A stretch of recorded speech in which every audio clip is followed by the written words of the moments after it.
नमस्कार, स्वागत है आप सभी का क्लोजिंग कॉल्स पे। मैं हूं प्रियंका और मेरे साथ है डिम्पी। तो इस वक्त आप स्क्रीन पे कमिंस इंडिया के नंबर्स देख रहे हैं। कमिंस इंडिया का मुनाफे में भी बढ़ोतरी हुई है। कंसोलिडेटेड मुनाफा 216 करोड़ से बढ़कर 330 करोड़ हुआ है। वाई ऑन फिगर्स है और बिटा मार्जिन को भी लेकर आएंगे, लेकिन साथ ही रेवेन्यू पर भी एक नजर डालते हैं और मुनाफे में भी इनफैक्ट मार्जिन बढ़े हैं। वाई बेसिस पर आप देखें तो लगभग 14% के आसपास मार्जिन थे और अब 17.1% बढ़े हैं, यानी मार्जिन एक्सपेंशन भी है और कंपनी ने डिविडेंड का ऐलान भी किया है।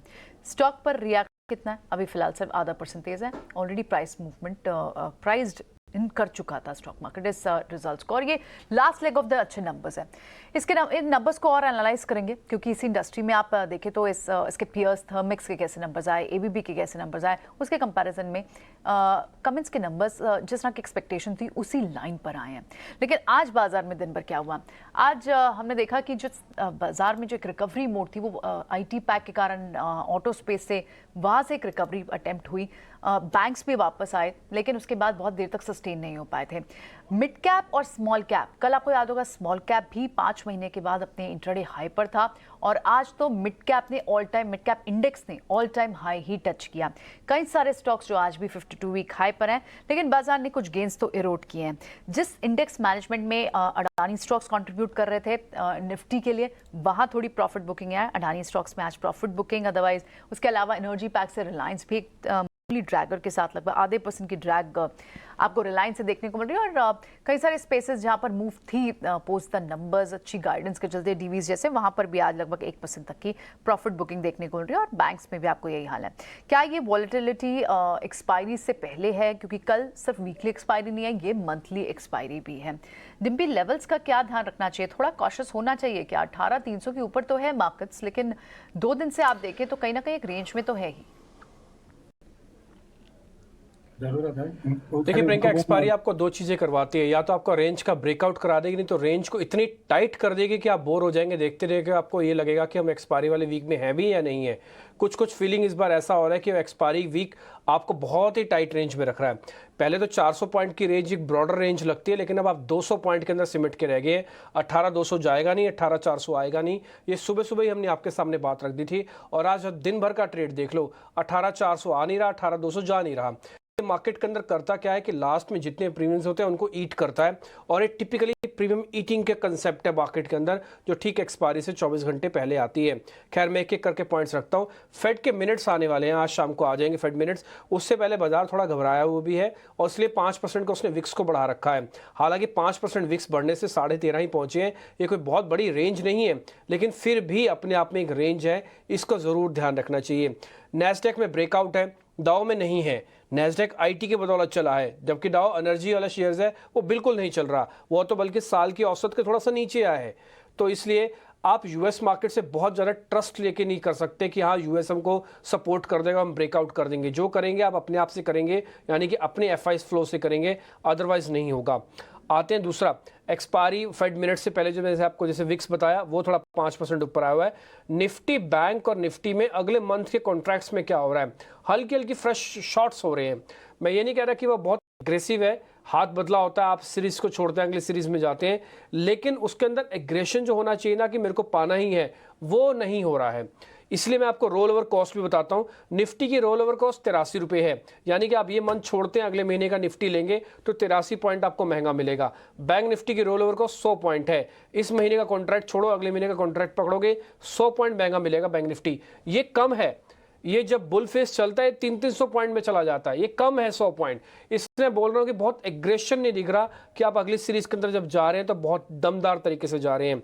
एक और पॉइंट, IT फार्मास्यूटिकल सेक्टर्स में कुछ हद तक पॉजिटिव रोल ओवर है, लेकिन 2 बड़े सेगमेंट FMCG और बैंक जो इस सीरीज में अच्छे चले हैं, इनके अंदर भी आपको नेगेटिव रोल ओवर आ रहा है, यानी कि ये अब नहीं चलेंगे, ऐसा ये धीरे धीरे बता रहे हैं अपने रोल ओवर के आंकड़ों से। अडानी ग्रुप के शेयरों में अब आप देखेंगे तो 60% से ज़्यादा का रोल ओवर हो चुका है।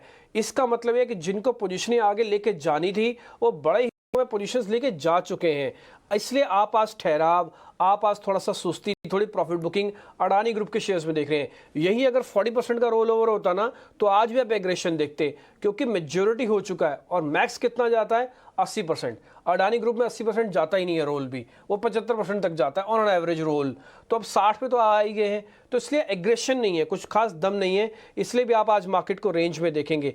पुट कॉल रेशो निफ्टी का 1 के ऊपर, बैंक निफ्टी का 1 के नीचे, कुछ नहीं कर रहा ये भी, ना बुल्स के फेवर में है ना बियर्स के फेवर में है। और मैंने सुबह सुबह आपको एक वर्ड बताया था, आज बुल्स को ऐसा लगेगा उनका दिन है, बियर्स को लगेगा उनका दिन है। आज दोनों को फील गुड करवाएगा। आज हो भी ऐसा रहा, फर्स्ट हाफ में बुल्स को उसने खुश किया, सेकंड हाफ में बियर्स को खुश करने की कोशिश कर रहा है। तो दोनों का मन आज रखने की कोशिश होगी मार्केट के अंदर। 50 में से 28 शेयर निफ्टी के तेज हैं, 12 में से 4 शेयर बैंक निफ्टी के तेज हैं। बैंक निफ्टी इन्हीं बढ़त से आपको पता लग रहा होगा थोड़ा ज्यादा वीक है। निफ्टी के 50 शेयरों में से आईओसी, बजाज फाइनेंस ने और 2 शेयर और है, उन्होंने अच्छी कमाई की है, ये मैं मंथ के हिसाब से बता रहा हूं। और यूपीएल, जी एंटरटेनमेंट, डॉक्टर रेड्डीज ने अच्छा नुकसान दिया इस सीरीज के अंदर। ये कुछ इंपॉर्टेंट डाटा था जो हमने आपके सामने शेयर किया। अब मेहमान हमारे साथ जुड़ रहे हैं। प्रियंका, आप उनसे सवाल जवाब के सिलसिले को शुरू कीजिए और जरा पता कीजिए कि वो क्या कह रहे हैं। ठीक है, बिल्कुल डिम्पी। तो ये मार्केट का सेटअप बता रहे हैं डिम्पी हमें। ठीक है, नज़र डालते हैं इस पर भी। हमारे एक्सपर्ट्स भी हमारे साथ हैं। नरेंद्र सोलंकी है हमारे साथ, बाजार पर फंडामेंटल नजरिया देंगे। और साथ ही आज के टेक्निकल राय देने के लिए सुदीप शाह और कुणाल परार है हमारे साथ। Good afternoon to all of you. पहले एक क्विक क्वेश्चन हम मार्केट्स पर ही ले लेते हैं आज की क्या रेंज होनी चाहिए, जिस तरह से अभी हमें डिम्पी भी बता रहे थे। कुणाल, अभी आपकी ऑब्जर्वेशन क्या है? क्या ये वॉलेटिलिटी थोड़ी सी बिफोर द एक्सपायरी है? बाजार थोड़ा सा नर्वस दिख रहा है, क्या रीडिंग है आपकी? Good afternoon Priyanka. इस लेवल पे अगर निफ्टी की बात करें तो निफ्टी पिछले कुछ दिनों से एक स्मॉलर टाइम फ्रेम पे एक ऐसा डिसेंडिंग ट्रायंगल फॉर्मेशन बना रही है। ओके, अगर उस लेवल की बात करता हूं तो ऊपर में कहीं ना कहीं रेजिस्टेंस आ रहा है 18,400 ना। ये एक ऐसा रेजिस्टेंस है जिसकी मार्केट में बहुत दिनों से बहुत सारे लोग बात करते आ रहे हैं कि 18,400 क्रॉस होगा कि नहीं होगा, क्योंकि अगर 18,400 का ब्रेकआउट आता है तो वन वे 350-400 पॉइंट की वहां पे मोमेंटम हमें देखने को मिल सकती है।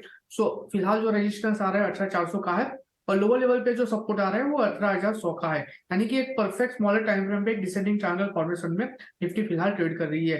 तो जो व्यू अभी फिलहाल बन रहा है वो यही है कि जब तक 18,400 के ऊपर निफ्टी सस्टेन नहीं होगा, हमें ऊपर के लेवल पे कोई भी मोमेंटम नहीं देखने को मिल सकती। अगर लेवल पे अगर ये लेवल का ब्रेकआउट हमें अगर देखने को मिल जाता है, नॉर्मली टेक्निकल वर्ल्ड में ये कहा जाता है कि डिसेंडिंग ट्रायंगल का ब्रेकअप अगर ऊपर के लेवल पे ब्रेकआउट देखने को मिलता है तो काफी अच्छा पोस्ट ब्रेकआउट परफॉर्मेंस हमें देखने को मिलता है। तो लेवल जो वॉच करने जैसा है वो 18,400।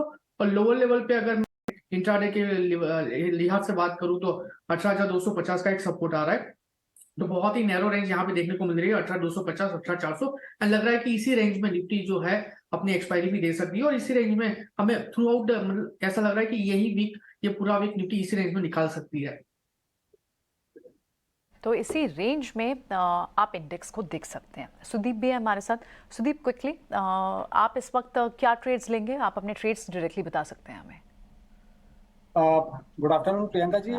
ट्रेड्स में मुझे लग रहा है कि ऑटो सेक्टर में थोड़ा मोमेंटम ज्यादा बन रहा है, टायर में है, ऑटो में है। तो यहाँ पे मुझे लग रहा है जैसे टायर में ये स्पेसिफिकली अपोलो टायर्स है, जो कि एक पिछले 7-8 दिन का जो एक कंसोलिडेशन था 356 से लेके 371 के बीच का, तो वो कल के 17 में स्टॉक ने वो कंसोलिडेशन में से ब्रेकआउट दिया था और आज एक फॉलो अप मूव भी आ रहा है ऑन द अपसाइड। और ओवरऑल ट्रेंड स्टॉक की अगर देखें पिछले कुछ हफ्तों से और महीनों से तो वो पॉजिटिव है।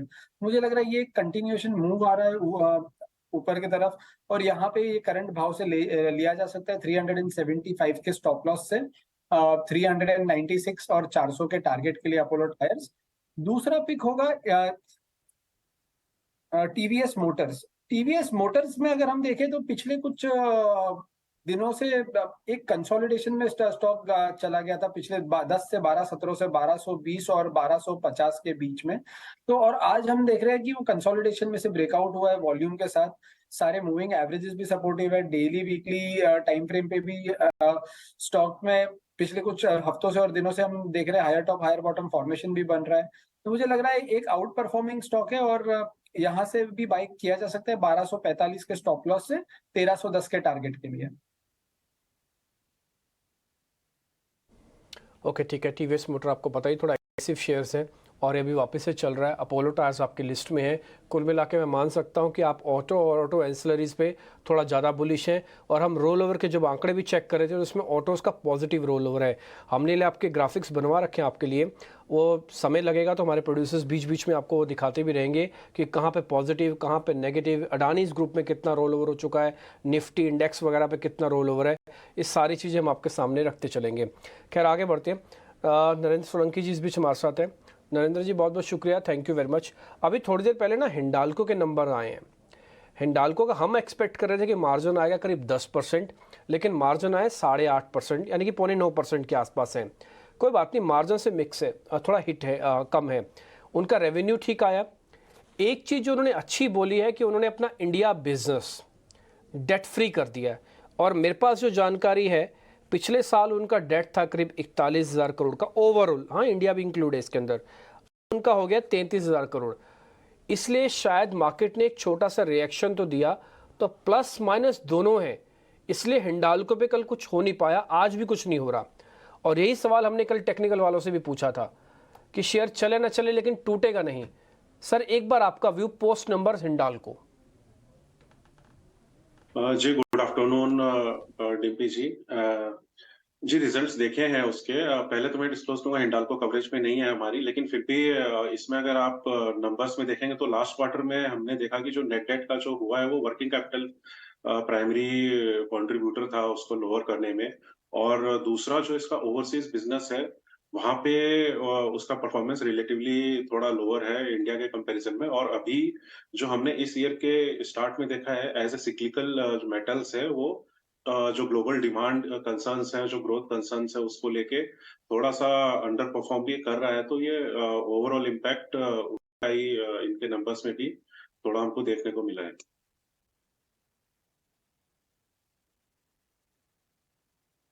तो है कि हिंडाल्को आप देख रहे होंगे पॉजिटिव नेगेटिव कुछ नहीं है, एक स्विंग जरूर आया लेकिन वो स्विंग ठंडा हो गया।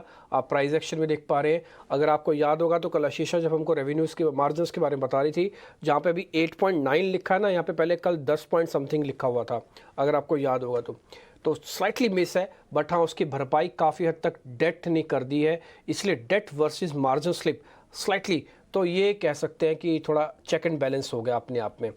आगे बढ़ते हैं। कुणाल सर आप अपनी जरा ट्रेडिंग कॉल्स बता देंगे।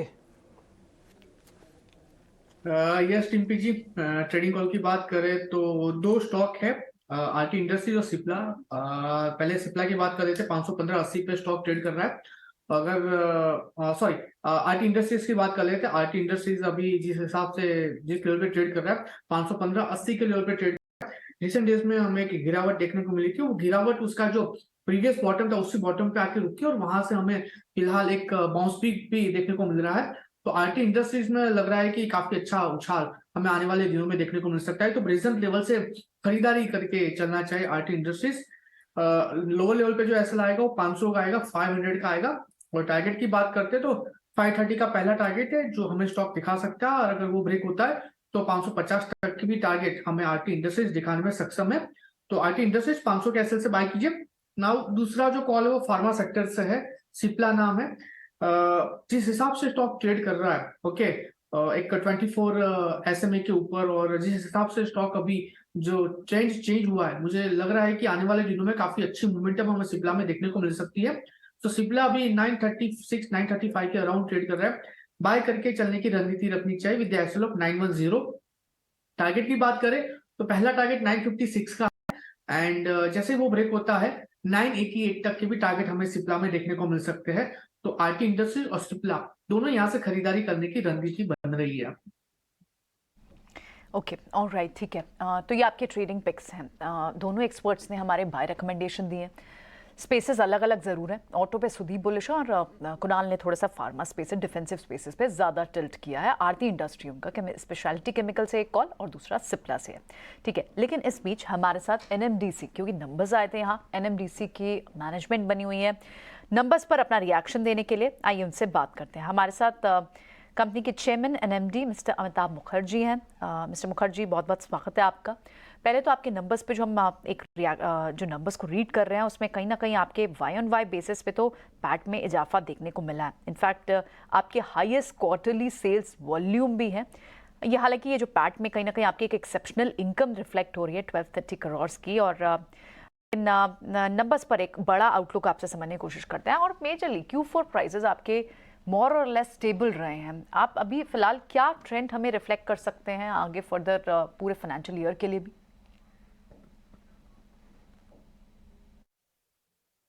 देखिए, ऐसा है कि पिछले साल तो Q1 के बाद जो प्राइसेस है वो घटती रही है। Q2 में बहुत ज्यादा सब्सटेंशियल घटी थी, Q3 में भी घटी थी। थोड़ा बहुत बीच बीच में हम लोग पॉसिबल हुआ था थोड़ा बढ़ाने के लिए, लेकिन Q4 मोर और लेस स्टेबल था। प्राइसेस ना बहुत ज्यादा बढ़ी ना जब बहुत ज्यादा घटी। अभी भी प्राइसिंग प्रेशर जो है वो काफी है, और मैं उम्मीद करता हूं जो कि Q1 में और Q2 में चूंकि अभी आपका जो प्राइसिंग प्रेशर है वो कंटिन्यू करेगा, क्योंकि Q2 मानसून पीरियड होता है और जनरली जो है स्टील और आयरन ओर की डिमांड थोड़ी वैसे भी कम रहती है Q2 में।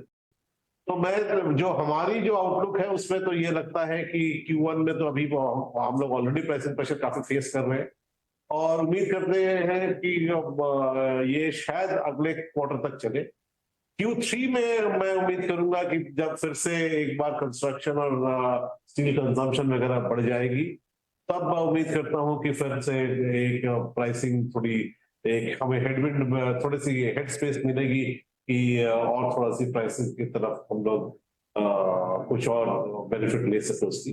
But as of now Q1 और Q2 में तो मुझे बहुत ज्यादा उम्मीद नजर नहीं आ रही।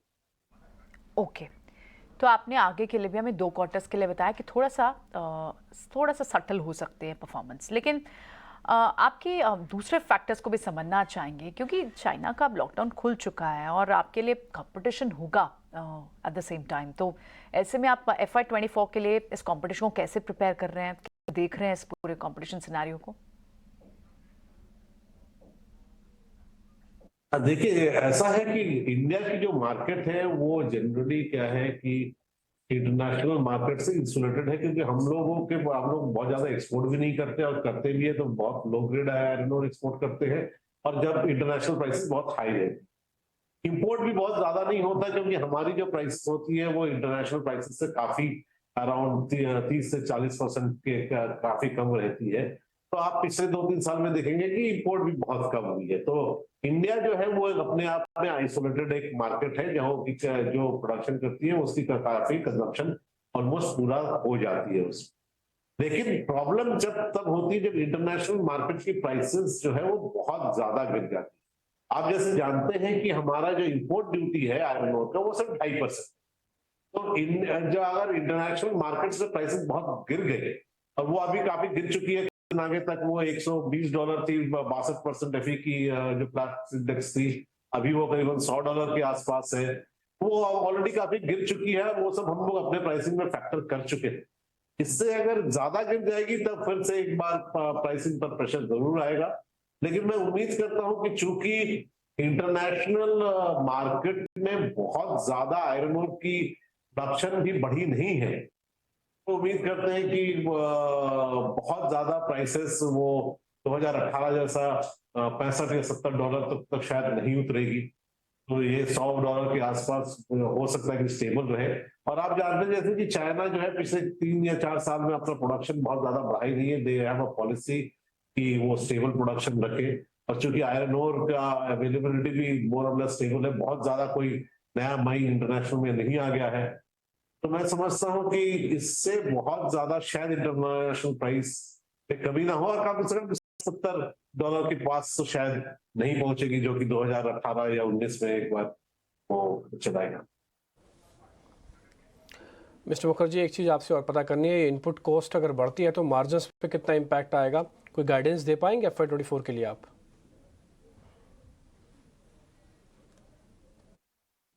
देखिए, आपको ये एक चीज समझना पड़ेगा कि हमारी इनपुट कॉस्ट में 2 तरीके की कॉस्ट होती है। एक तो हमारी ऑपरेशनल एक्सपेंसेस हो गई, क्योंकि हमारी सैलरी, वेजेस, एक्सेट्रा एक्सेट्रा, हमारी जो प्लांट चलाने की जो कॉस्ट है वो सब माइनिंग कॉस्ट है, और दूसरा कॉस्ट है वो टैक्सेस एंड ड्यूटीज। तो हम लोग पहला अगर हम लोग हमारी ऑपरेशनल एक्सपेंसेस की बात करेंगे तो अगर ये देखेंगे कि आप जो है ये एक फिक्स कॉस्ट इंडस्ट्री है, तो हमारी 30% तकरीबन लेबर कॉस्ट में चली जाती है ऑपेक्स में।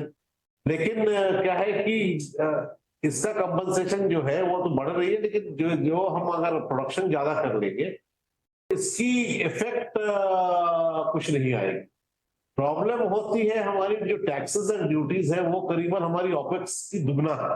अगर हमारे 3,000 की टोटल कॉस्ट है तो 1,000 रुपए की हमारी ऑपेक्स होगी और 2,000 रुपये हमारी टैक्सेस एंड ड्यूटीज होगी, जिसमें कि ठीक है मिस्टर मुखर्जी, बहुत बहुत शुक्रिया, थैंक यू वेरी मच। अच्छा लगा आपसे बातचीत करके, जल्दी आपसे वापस मुलाकात होती है। पहले एक ही कंपनी हुआ करती थी, और भी थी, स्टील भी था, अब इन्होंने स्टील अलग कर दिया, तो एनएमडीसी स्टील अब अलग हो गया, एनएमडीसी और अलग हो गया। हालांकि शेयर पे कुछ खास फर्क नहीं पड़ रहा, 131 रुपये का शेयर आज 105 पे है। डाउन चैनल के अंदर ऐसा फंसा है कि कोई बड़ी बात नहीं है कि 95 भी आ जाए। चेक करवा लेते हैं एक बार। सुदीप आप जरा चेक कीजिएगा, शेयर 131 से टूट के अभी 105 चल रहा है। नंबर में एक्साइटमेंट ज़्यादा दिख नहीं रही है, डेज लो पे है। चैनल ऐसा बन रहा है कि 95 तक आ सकता है। हम सही डायरेक्शन में सोच रहे हैं? बिल्कुल डिम्पी जी, अगर हम देखें कि अगर मेटल इंडेक्स भी देखें और टॉप के दूसरे मेटल स्टॉक्स भी देखें, तो मुझे लग रहा है कि कंपैरेटिवली एनएमडीसी ने अंडर परफॉर्म किया है और लोअर टॉप लोअर बॉटम का फॉर्मेशन भी स्टॉक में हो रहा है। और पिछले कुछ दिनों से 4-5 दिन से हम देख रहे हैं कि स्टॉक 200 डीएमए के नीचे भी सस्टेन कर रहा है और ये डाउन ट्रेंडिंग चैनल में। तो पहला टारगेट तो जब तक ये 108 109 क्रॉस नहीं करता है तब तक 101 और 95 तो आ ही सकता है। बट अगर ये 95 को भी तोड़ता है तो एक बड़ा डाउन साइड आ सकता है। तो पर मुझे लग रहा है कि यहाँ पे बाई का तो ट्रेड नहीं बन रहा है, बट जिसके पास है उनको 103 रुपए का एक जो स्विंग सपोर्ट है उसका एक रिवाइज स्टॉप लॉस रख लेना चाहिए, क्योंकि 103 के नीचे फिसला तो ये 95 97 तो बहुत जल्दी दिखा देगा।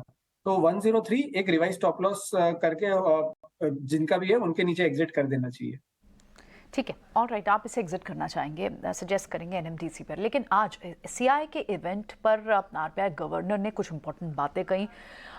एक बार नरेंद्र के साथ उन्हें डिस्कस भी करते हैं। नरेंद्र, कई सारी बातें, इनफैक्ट जब भी गवर्नर साहब अपनी क्रेडिट पॉलिसी में बात करते हैं वो मैन्युफैक्चरिंग स्पेस को स्पेशल कहते हैं कि पीएमआई 11 महीने के स्तर पर है, ऊंचाई पर है। आज तो उन्होंने बताया, मैन्युफैक्चरिंग की बात की उन्होंने, बैंक्स की स्टेट को बात की, और साथ ही सबसे बड़ी जो हाइलाइट्स थी वो ये थी कि वो जीडीपी की ग्रोथ को लेकर 7% से ऊपर तक आने की एक्सपेक्टेशन पर कह रहे हैं कि सरप्राइज होगा ये, लेकिन ये आ सकता है। सारी तो स्ट्रॉन्ग बातें हैं, पॉजिटिव बातें की हैं। आपको इन सब में सबसे क्रूशियल बातें कौन कौन सी लगी? जी प्रियंका, जी हाँ, आज आरबीआई का जो स्टेटमेंट आया, स्पेशली जो 7% जीडीपी ग्रोथ का है, वो काफी इंप्रेसिव है, क्योंकि मार्केट जनरल कंसेंसस एक्सपेक्ट नहीं कर रहा था। Somewhere around 6.5 mid between 6 to 6.5 का एक्सपेक्टेशन था, पर 7% काफी एनकरेजिंग नंबर है। हालांकि ये देखना पड़ेगा कि किस तरीके से गिवन जो ग्लोबल करंट सिचुएशन है उस हिसाब से किस तरीके से वो आगे जाके फैक्टर इन होता है। सेकेंडली, जो इन्फ्लेशन को लेके और रेट से रिलेटेड भी जो उन्होंने बोला कि जो डेटा डिपेंडेंस है, तो उससे सिग्नल ये जा रहा है कि जो पॉज है वो लंबा रह सकता है इंडिया में। और आई थिंक ये पूरा ईयर ही वी कैन सी कि रेट पॉज स्टेट में ही रहेगा कैलेंडर ईयर।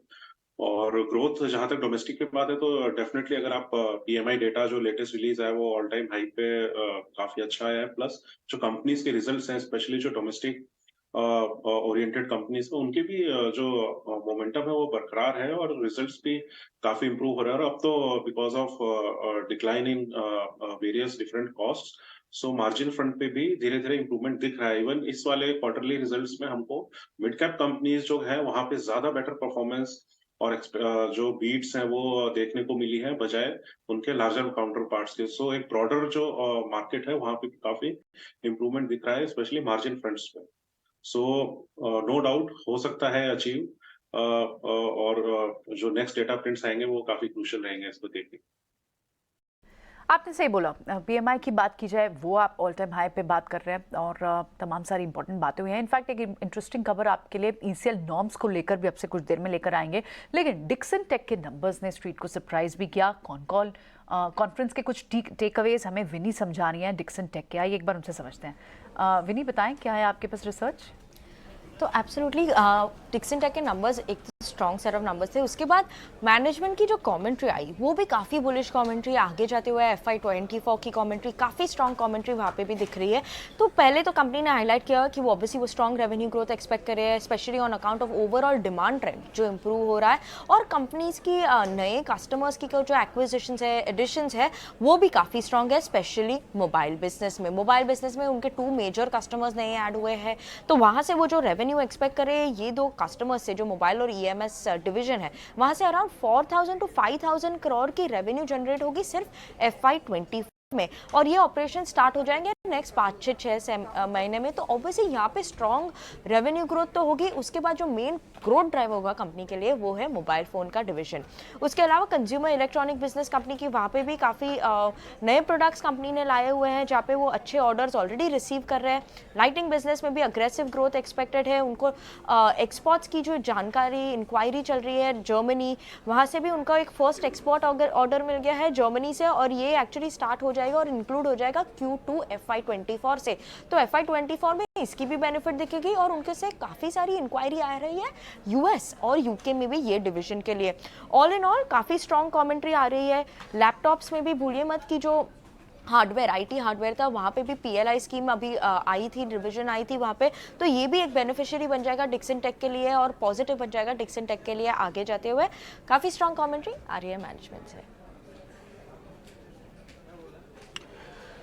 ठीक है, कमेंट्री काफ़ी स्ट्रॉन्ग है और शेयर का रिएक्शन भी काफ़ी स्ट्रॉन्ग है। 3500 का शेयर हो गया आज में 7% चला है। अगर आपको अच्छे से याद होगा तो इसी कार्यक्रम में, विनी बहुत शुक्रिया आपका, थैंक यू वेरी मच। इसी कार्यक्रम में हमने आपको 2 शेयर आपके सामने रखे थे और हमने बहुत डंके की चोट पे कहा था कि एक तो गोदरेज प्रॉपर्टीज़ और डिक्सन टेक्नोलॉजी, दोनों शेयर ऐसे लगते हैं जिनका बेस पक्का हो गया और ये चलेंगे ज़रूर।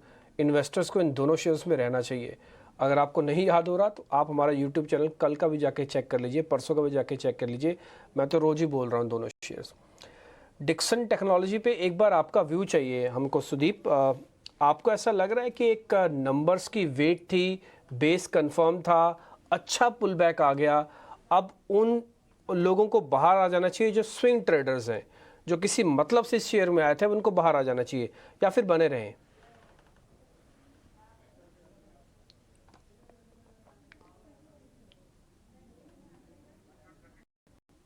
एक बार अनम्यूट कीजिए सुदीप, तभी तो आवाज आएगी। ठीक है डिम्पी जी।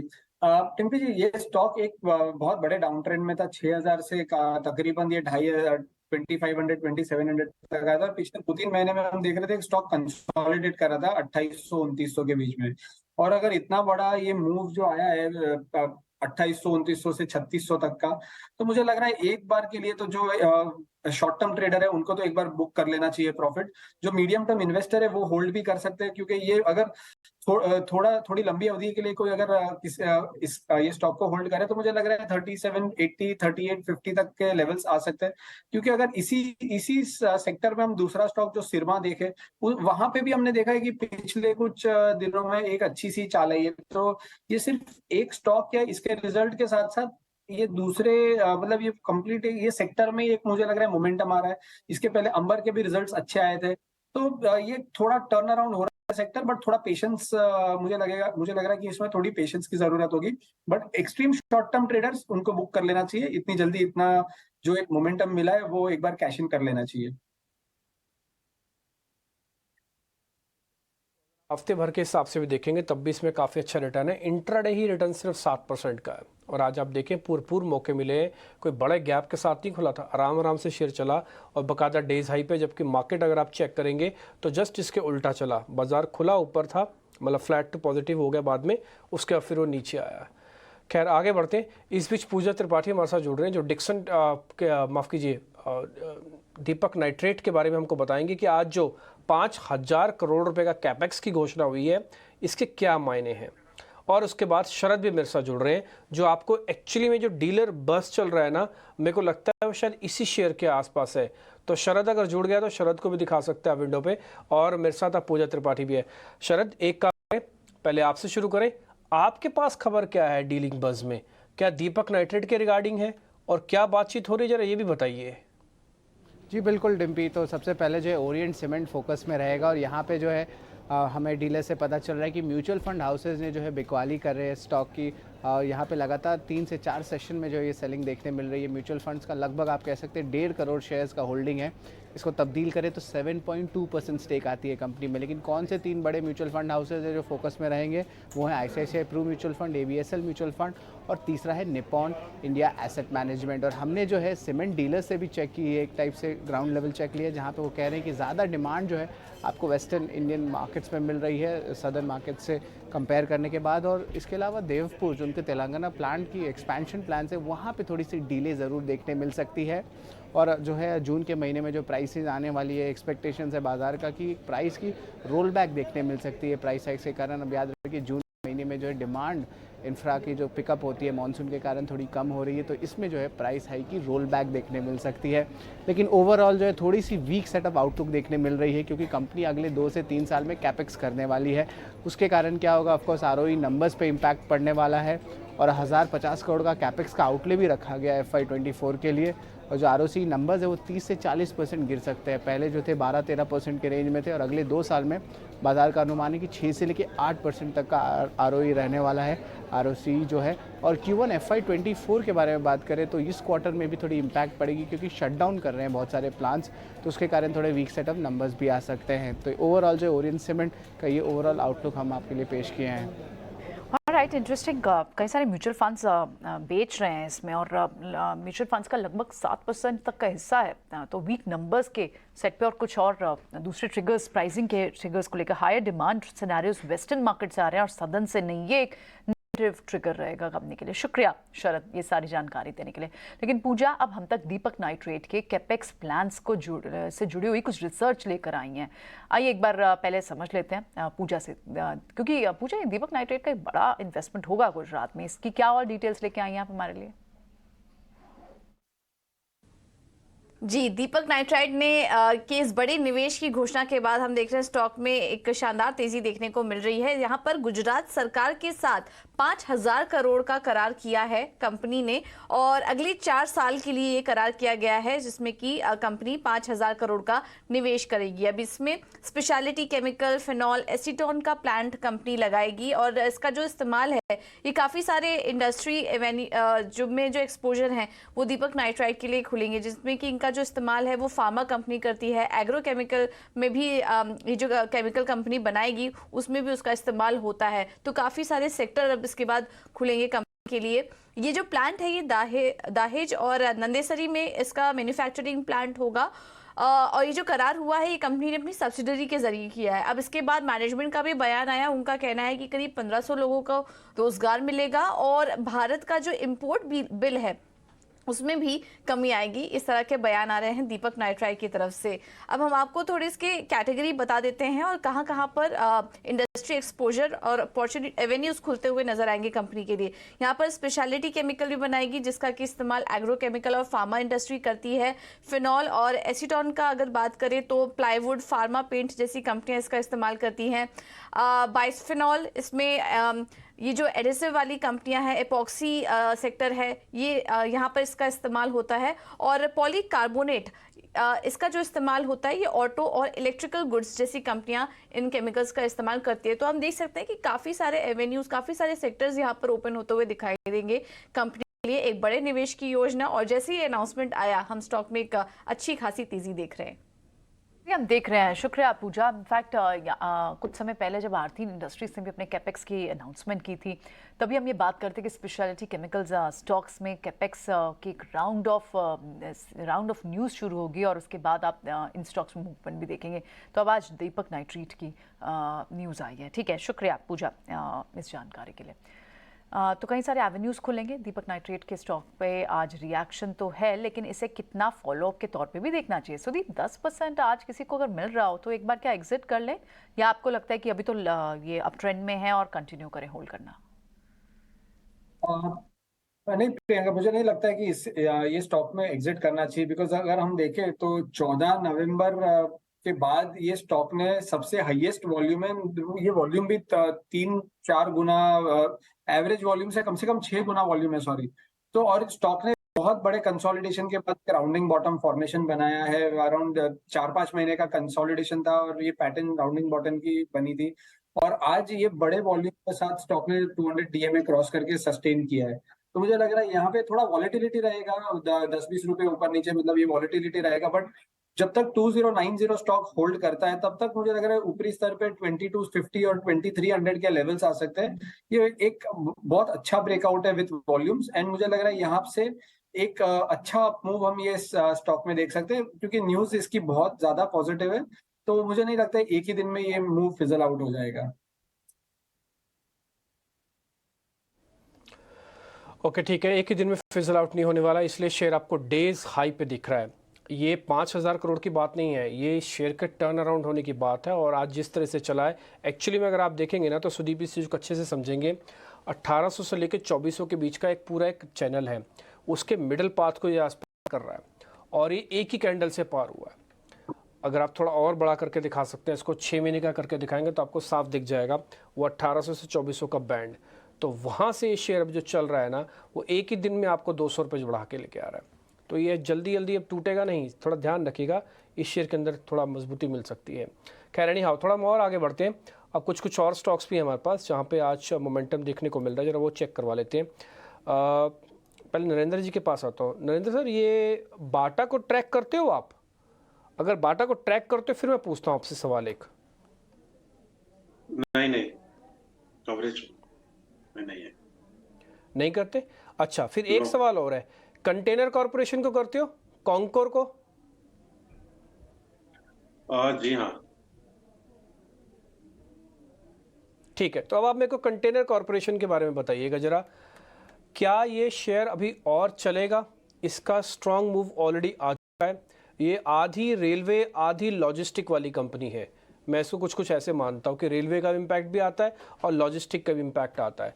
आप कॉन्कोर पे बुलिश है कि बेरिश है या फिर होल्ड है, कुछ नहीं करेंगे? जी, इसमें आपने सही कहा, इसमें रेलवे का प्ले और लॉजिस्टिक्स का प्ले है। इसमें मेरे हिसाब से तो लॉजिस्टिक्स का प्ले ज्यादा है, विच इज मोर फोकस्ड की एक्सपोर्ट्स ओरिएंटेड लॉजिस्टिक्स। और इसमें फिलहाल तो होल्ड करके रह सकते हैं, पर इसमें लॉन्ग टर्म के लिए काफी अच्छा स्टॉक्स है और इसमें मतलब यहाँ पे इस लेवल पे आप एंट्री भी कर सकते हैं।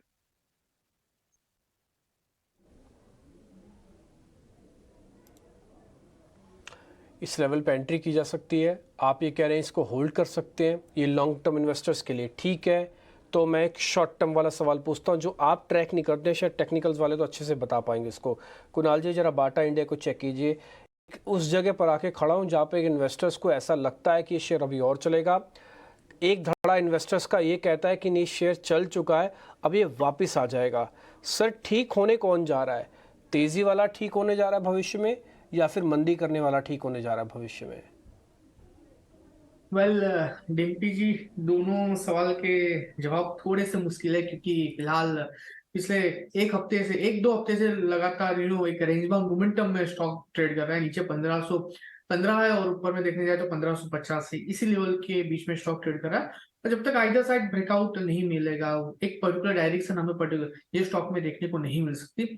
तो फिलहाल जो व्यू बन रहा है वो साइडवेज का बन रहा है, 1550 और नीचे 1515। अगर ये रेंज का अगर ब्रेकआउट देखने को मिलता है तो ही हमें एक क्लियर कट डायरेक्शन देखने को मिलेगा, उसके बाद ही।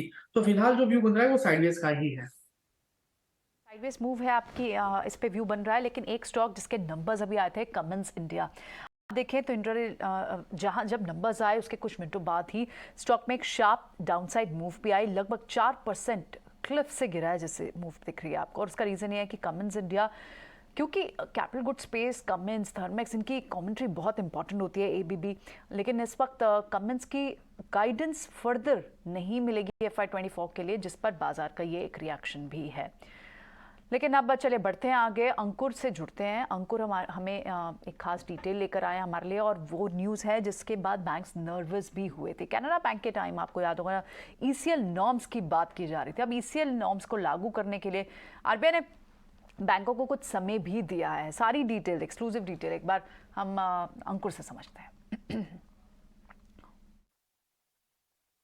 जी हाँ, एक्सपेक्टेड क्रेडिट लॉस प्रोविजनिंग को लेके एक अहम खबर है। हमें जो सूत्रों से जानकारी मिली है उसके मुताबिक रिजर्व बैंक ऑफ इंडिया ये जो नॉर्म्स को इम्प्लीमेंट करेगा वो एकदम से नहीं होने वाला है। सूत्र यही बोल रहे हैं कि बैंकों को पर्याप्त समय दिया जाएगा इसकी प्रिपरेशन के लिए।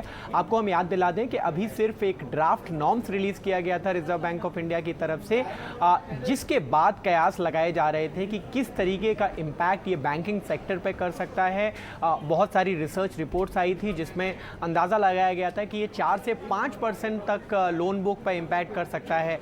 तो जो इसके बाद रिजर्व बैंक ऑफ इंडिया से बैंकों ने गुहार लगाई थी, बोला था कि कम से कम एक साल का इम्प्लीमेंटेशन डिले इसमें होना चाहिए। तो हमें जो सूत्र हैं वो यही बता रहे हैं कि फिलहाल रिजर्व बैंक ऑफ इंडिया इसको जल्दबाजी में इम्प्लीमेंट करने के पक्ष में एकदम नहीं है। बैंक यही उम्मीद कर रहे हैं कि फाइनेंशियल ईयर 2025 तक इसका इम्प्लीमेंटेशन हो पाएगा, और जो इम्पैक्ट की बात है वहाँ पर 2 से 2.5% तक CRAR पर इसका इम्पैक्ट हो सकता है। ओके, ठीक है। ओके, तो एक साल का समय लिया, और ये वैसे ये बात हो रही थी कि इमीडिएटली कोई इम्प्लीमेंटेशन नहीं होगी और उतने टाइम में तो ये सारे बैंक्स अपनी प्रोविजनिंग कर भी लेंगे। ये बाद में आपको कैनरा बैंक, BOB, ये सारे मैनेजमेंट से रिएक्शन भी आए थे। लेकिन इस बीच आप देखें तो थोड़ी सी वीकनेस और बढ़ी है, और इनफैक्ट निफ्टी जो है 18,300 के नीचे स्लिप हुआ है, और बैंक निफ्टी में तो फर्दर स्लाइड है। 43,700 के आसपास आपको बैंक निफ्टी दिख रहा है, और प्रॉफिट बुकिंग तो फॉर श्योर कई सारे स्पेसेस से है।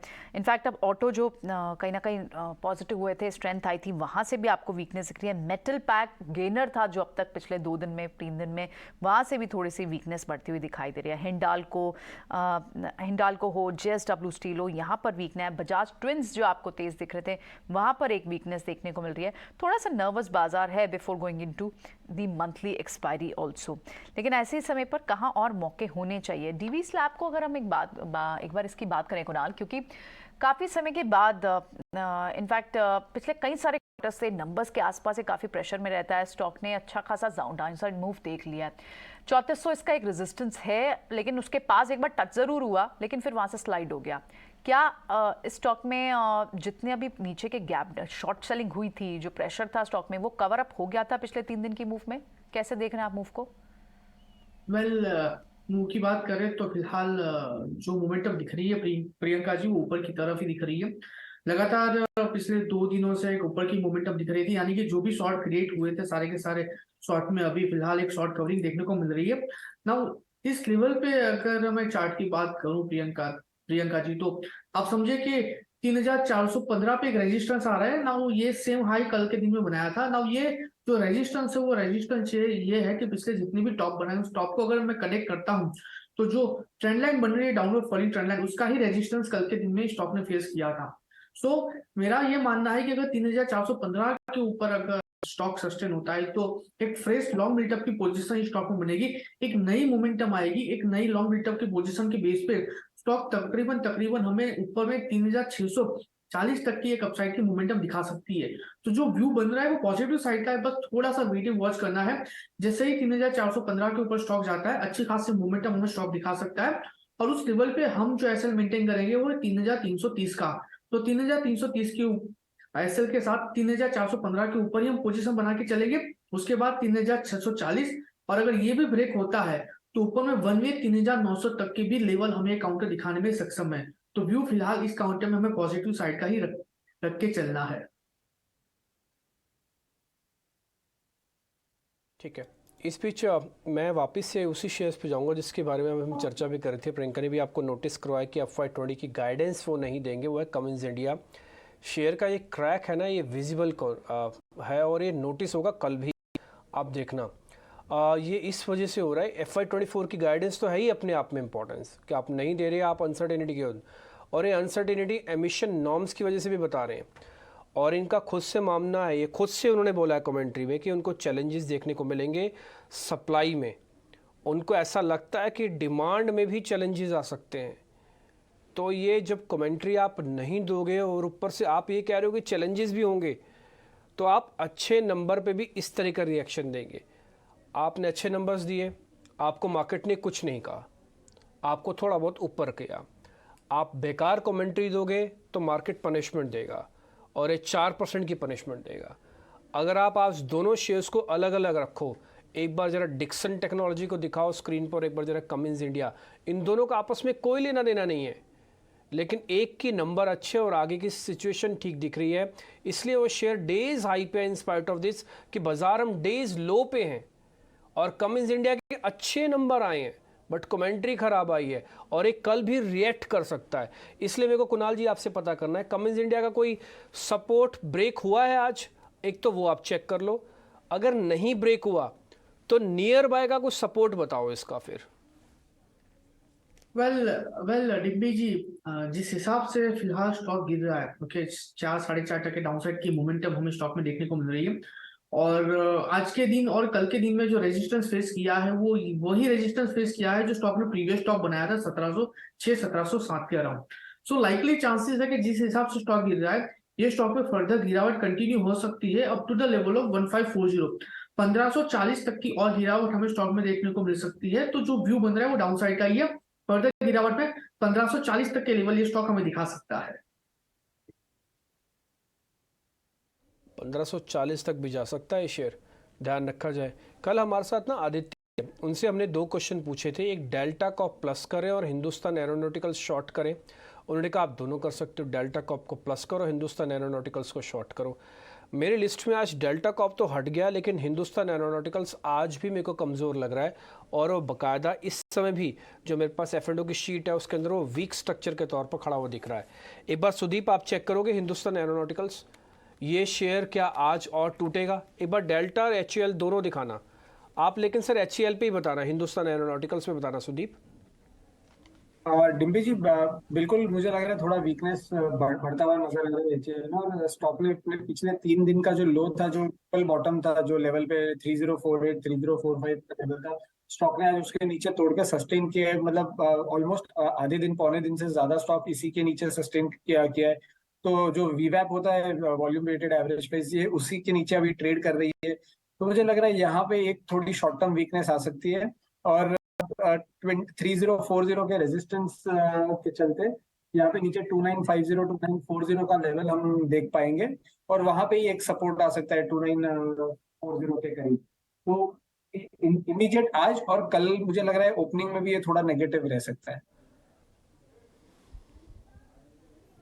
ठीक है, आपकी बात तो ठीक है, हिंदुस्तान एरोनॉटिकल्स वीक रहेगा, लेकिन कमिंस इंडिया में आपको दिखा दूंगा, ये शेयर फिर से 0.6% नीचे आ चुका है। और मैंने अभी जस्ट थोड़ी देर पहले आपके सामने बात रख रहा हूँ, बात कमेंट्री की नहीं है कि आप क्या कह रहे हो कि आप FY24 में नहीं दोगे, आप मत दीजिए गाइडेंस, आप गाइडेंस मत दो, लेकिन आप ये गाइडेंस ऐसे कह के नहीं छोड़ सकते कि हम चैलेंजेस में हैं, हमारे एमिशन नॉर्म्स चैलेंजेस में होंगे, हमें पता नहीं आगे चल के सप्लाई की क्या प्रॉब्लम आने वाली है, हमारे को डिमांड की क्या प्रॉब्लम आने वाली है। आप उसके बाद कह रहे हो कि हम गाइडेंस नहीं देंगे। या तो आप प्रॉब्लम मत बताओ, या तो आप बता रहे हो कि हमारी ये प्रॉब्लम्स है, फिर हम गाइडेंस क्यों नहीं दें। शेयर को ऐसे पनिशमेंट थोड़ी मिलती है। आपके अच्छे नंबर्स हैं, आपके मार्केट एक्सपेक्टेशन से आपके अच्छे नंबर आए हैं, बट कमेंट्री नहीं, सिर्फ आपने 2 बात रखी हैं, आपने 2 बातों से अपने शेयर्स का नुकसान आज 6% किया और ये अभी भी टूट रहा है। ये 4% पे नोटिस हुआ था थोड़ी देर पहले, प्रियंका ही आपको बता रही थी। फिर जब मैंने इसको चेक किया उसकी और मैंने डिटेल जब खंगाली तो मेरे को लगा ये तो बहुत छोटी सी चीज़ नहीं है, तो बहुत बड़ी चीज़ है। आप क्यों ऐसे आप किसी अच्छे शेयर के अंदर, आप इन्वेस्टर्स का पैसा है इसके अंदर, आप गाइडेंस आपको देनी चाहिए। और चैलेंजिंग एटमॉस्फेयर में ठीक है, थोड़ी प्लस माइनस करके 2 IT कंपनी सारी देती हैं, उनसे बड़ा चैलेंजिंग एटमॉस्फेयर तो नहीं हो सकता। बट फिर भी कमिंस का है, ठीक है, कमिंस अपने हिसाब से पॉइंट ले, लेकिन हाँ ये इंपॉर्टेंट है, ये एक इन्वेस्टर के पॉइंट ऑफ व्यू से उसको जानने का पूरा अधिकार है कि उसकी आगे चल के जिस कंपनी में वो निवेशित है उस कंपनी की गाइडेंस क्या है। मैं अगर सिर्फ अर्निंग्स को देख के शेयर ले रहा हूँ या मैं अर्निंग को लेके शेयर बेच रहा हूँ, तो नरेंद्र जी इस पे आपका टेक क्या है? आपको नहीं लगता, आप कैसे जज करेंगे किसी कंपनी को बारे में? अब मैं तो कमेंट्स को जज ही नहीं कर पाऊंगा कि अच्छा कर रही है बुरा कर रही है। आप चैलेंजेस से निपट कैसे रहे हो? आप तो गाइडेंस ही नहीं दे रहे। जी डेफिनेटली। और जहां तक CPCB नॉर्म्स की बात है, तो जो पुराने नॉर्म्स के अंतर्गत जो इन्होंने प्रोडक्ट्स मैन्युफैक्चर्ड किए हैं, तो जो CPCB बोर्ड है उन्होंने they have already allowed that companies can sell till December 23। और जो जुलाई से जो न्यू नॉर्म्स लागू हो रहे हैं, तो उसमें आप अपने नए प्रोडक्ट भी मतलब फ्रॉम जुलाई टू दिसंबर आप नए प्रोडक्ट भी बेच सकते हैं, और पुराने जो आपके पास एक्सिस्टिंग है जो है वो भी आप बेच सकते हैं। तो मेरे ख्याल से दिसंबर तक तो ट्रांजिशनिंग हो जानी चाहिए, और उसके आगे फिर नए प्रोडक्ट्स मार्केट में एक्सेप्ट वगैरह जो भी है एक्सेप्टेबिलिटी, वो सब कंपनी को विजिबल हो ही जाएगा। तो at least guidance point of view पे थोड़ा सा क्लैरिटी उनको और देना चाहिए था। और जहां तक सप्लाई चेन इश्यूज हैं स्पेशली इलेक्ट्रॉनिक पार्ट्स के, तो वहां पे भी क्योंकि ये अभी अचानक से नहीं आया, लास्ट ईयर भी हमने ऑटो कंपनीज में भी काफी देखा कि सप्लाई चेन इश्यूज थे, पर वहां पे भी उन्होंने इनिशियल जर्क होने के बाद they have streamlined somewhat. So this is not something which has come out so sudden, so थोड़ा सा क्लैरिटी होता तो बेटर रहता। ऑलराइट, ठीक है, कमेंट्री होनी चाहिए थी, गाइडेंस होनी चाहिए थी, लेकिन एक बार ये समझ लेते हैं कि कुणाल, क्या आप इस एंटिसिपेशन में कि ये एक सडन रिएक्शन हो सकता है, बाजार का नीजक रिएक्शन हो सकता है, और मे बी मैनेजमेंट क्लियरेंस इस पर आए, क्लैरिटी इस पर आए, तो कल ये एक रीबाउंस भी हो, क्या आप इन लेवल्स पे इसे एक्यूमुलेट करेंगे? अभी फिलहाल आपको पोजिशनिंग कैसी दिख रही है कमेंट्स की? वेल प्रियंका जी, 1540 के लेवल की हमने बात की थी। मैं टाइमिंग के लिए वेट करूंगा, क्योंकि जिस हिसाब से ये स्टॉक भी गिर रहा है, अगर मैं आधे घंटे की बात करूं, आधे घंटे के चार्ट की बात करूं, तो पिछले 3 कैंडल में ही स्टॉक ने 1700 से लेके नीचे 1580 तक के बॉटम बना दिए है, और सेलिंग प्रेशर फिलहाल हमें इस लेवल के स्टॉक में देखने को मिल रहा है। सो व्यू मेरा ये रहेगा कि अगर 1540 अगर स्टॉक सस्टेन करता है तो मैं बॉटम बेसिंग में जाऊंगा, इंट्राडे चार्ट के हिसाब से उस लेवल पे मैं बाय करने की कोशिश करूंगा। फिलहाल इस लेवल पे मैं अवॉइड करने की कोशिश करूंगा, क्योंकि पहले भी 1540 का सपोर्ट लेके काउंटर ने अच्छी खासी मोमेंटम हमें दिखाई थी ऊपर में 1700 तक के लेवल पे। तो टाइमिंग में इसको हाथ नहीं लगाऊंगा। अगर 1540 आता है और वहां पे सस्टेन होता है, then only I will go for buy. Last के कुछ मिनट और क्विक ट्रेड्स भी ले लेते हैं। सुदीप, कुछ आपके BTST या फिर STBT ट्रेड्स होंगे? प्रियंका जी, मुझे एक स्टॉक अभी नजर आ रहा है जो है ITC। अभी यहाँ पे मार्केट में थोड़ा वीकनेस है, तो मुझे लग रहा है थोड़ा सेफ्टी के करीब हमें जाना चाहिए, सेफ स्टॉक के करीब। और पिछले 3-4 दिन से ये जो ITC का बीच में रिजल्ट आया था, उसके बाद पिछले 4 सत्रों से higher top higher bottom formation भी हो रहा है, और पिछले जो स्विंग टॉप से 433 432 उसके ऊपर अब स्टॉक सस्टेन कर रहे हैं। तो मुझे लग रहा है यहाँ से एक और चाल BTS के पर्सपेक्टिव से हो सकती है। 429 का स्टॉप लॉस और 442 के टारगेट के लिए ITC में BTST कर सकते हैं अगले एक दिन के लिए। आप ना कमिंस इंडिया का एक पीयर है ग्रीव्स कॉटन, एक बार आप उसको भी स्क्रीन पे दिखा सकते हैं। इसका एक और कमिंस इंडिया का एक पीयर है जिसका नाम है स्वराज इंजन, एक बार आप भी जरा उसको स्क्रीन पे भी जरा उनको भी लेके आइए। ग्रीव्स कॉटन डेज लो पे, स्वराज इंजन भी दिखाना है एक बार, जरा स्वराज इंजन भी दिखाइए। अगर मेरे को गाइडेंस आप नहीं देते या गाइडेंस का इशू है, आपका शेयर 6% नीचे है, तो मैं शिफ्ट करूं, तो मैं इसमें से सिर्फ ये चेक कर रहा हूँ कि मैं किस में शिफ्ट कर सकता हूँ। अगर मैं प्राइस टू प्राइस कंपैरिजन देखूँ तो Cummins is equal to Swaraj engine हो सकता है भाव के हिसाब से, हाँ 1500 प्लस के गेम के हिसाब से, बैलेंस शीट वगैरह के हिसाब से नहीं मैं चेक कर रहा। एक बार कुणाल जी आपसे ये क्वेश्चन है, 1 मिनट के लिए जरा स्वराज इंजन चेक करके बताइए। मैं आज कमिंस की जगह स्वराज इंजन को देखना चाहता हूँ, मैं शिफ्ट करूँ या अभी नहीं करूँ? ये जल्दबाजी है, हेस्टी डिसीजन है मेरा ये। वेल डिम्पी जी, हेस्टी डिसीजन होगा, क्योंकि एक काफी अच्छा सपोर्ट क्यूमिस में हमें दिख रहा है। लेकिन स्वराज इंजन की बात करूं तो पिछले 2-3 हफ्ते से लगातार स्टॉक 1770 और ऊपर में 1830 के लेवल पे ही ट्रेड कर रहा है। तो जब तक 1830 के ऊपर स्टॉक ब्रेकआउट नहीं देता है, तब तक मुझे कोई भी अच्छी मोमेंटम स्टॉक में नहीं देखने को मिल रही है। सो अगर आपको पोजीशन बनानी है, अगर आपको पोजीशन शिफ्ट करनी है, तो एक बार थोड़ा सा वेट एंड वॉच करना पड़ेगा। क्यों? क्योंकि अगर ये 1830 का लेवल अगर ये काउंटर ब्रेक करता है, तो कहीं ना कहीं मुझे 100-200 कहीं ना कहीं मुझे 100-150 पॉइंट की बात नहीं कर रहा हूँ सर, मैं 300 पॉइंट के उछाल की बात कर रहा हूँ स्टॉक में। ओके, सो 1830 के ऊपर अगर स्टॉक सस्टेन होता है तो 300 पॉइंट का मूवमेंट मुझे स्टॉक में एक्सपेक्टेड है, तो उसी लेवल पे मैं एंट्री बनाऊंगा। फिलहाल इस लेवल पे मैं एंट्री नहीं करूंगा स्वराज इंजन में। ठीक है, हम भी फैसला अपना ड्रॉप कर देते हैं सर, हम आपके साथ ही हैं, हम कमेंट्स के साथ ही रहेंगे, रुक रहे हैं। आप कह रहे हैं कि थोड़ा वेट करो, हम वेट कर लेते हैं, कोई इशू नहीं है, आगे बढ़ते हैं। कुछ एक और शेयर्स चेक कर लेते हैं, और जहाँ पे आज थोड़ी पोजीशनिंग ठीक बनती हुई दिख रही है, जरा मैं वो शेयर भी चेक करता हूँ। मैकडॉवेल्स यूनाइटेड स्पिरिट्स, ये शेयर भी आज अच्छी क्लोजिंग करके जा रहा है और डेरिवेटिव एक्सपायरी से ठीक पहले करके जा रहा है। अच्छी बात भी है। एक बार जरा यूनाइटेड स्पिरिट्स का चार्ट दिखाइएगा। सुदीप, एक बार जरा यूनाइटेड स्पिरिट्स चेक करो तो BTST का कैंडिडेट बनता है ये? जी डिम्पी जी, बिल्कुल BTST का कैंडिडेट बनता है। और ये आज पहला दिन है अराउंड 20 जनवरी के बाद जब स्टॉक अपने 200 DMA के ऊपर सस्टेन कर रहा है।